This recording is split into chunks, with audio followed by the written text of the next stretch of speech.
Imagine you're hearing English for the first time. It's like a guitar solo, full of rhythm and melody, but playing a tune you've never heard before.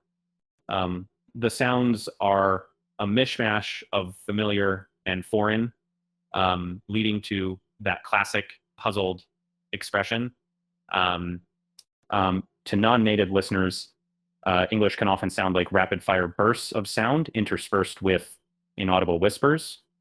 It's like watching a tennis match where the ball moves too fast for the eye to follow, leaving only the sharp echo of racket hits. People frequently describe English as having a distinct cadence. It's a language that tends to emphasize fluctuating vowel sounds and varied sentence lengths.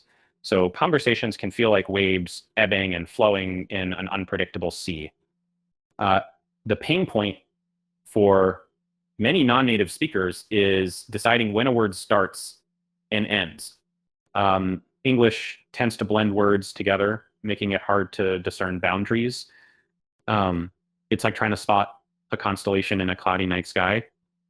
Challenging but rewarding once you succeed. A pro tip for immersing in the flow of English sounds is to focus on TV shows or music where contextual visuals aid comprehension. Visual cues create anchors in the sea of confusion, providing lighthouses during stormy lexicon voyages. Interestingly, English often fascinates outsiders with its peculiar sounds like the or the elusive R. It's equivalent to trying to pronounce a tongue twister, leaving your mouth hastily piecing together new muscle movements to craft alien sounds. Accurate intonation is another mystery non-native speakers wrestle with. English speakers rise and fall like a roller coaster ride, creating a vocal landscape fraught with valleys and peaks. Miss a turn and you might derail your sentence entirely.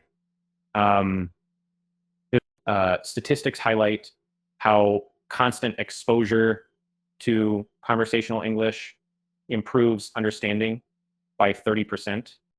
So engage with the language daily. Listen to dialogues on public transport or the radio. You'll slowly start anticipating that roller coasters, curves, and drops. There's often apprehension around pronunciation. Words like choir and kernel take on sounds one might never imagine. The key is practice and perseverance.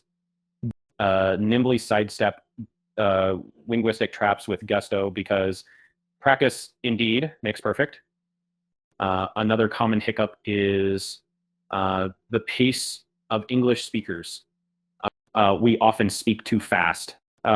Slowing down works wonders. Imagine you're reading a Shakespearean sonnet, savoring each word, letting it steep like a fine tea. The Rubik's Cube of English lies in its exceptions. Grammar rules are like those amusement park maps riddled with shortcuts and detours. Navigating them requires patience and creative strategies to anticipate each linguistic twist. English may sound tangled and perplexing from the outside, but with persistence and engagement, it unravels beautifully. It's an enchanting language journey, unlocking worlds of conversation and culture, and embrace every step of the learning adventure.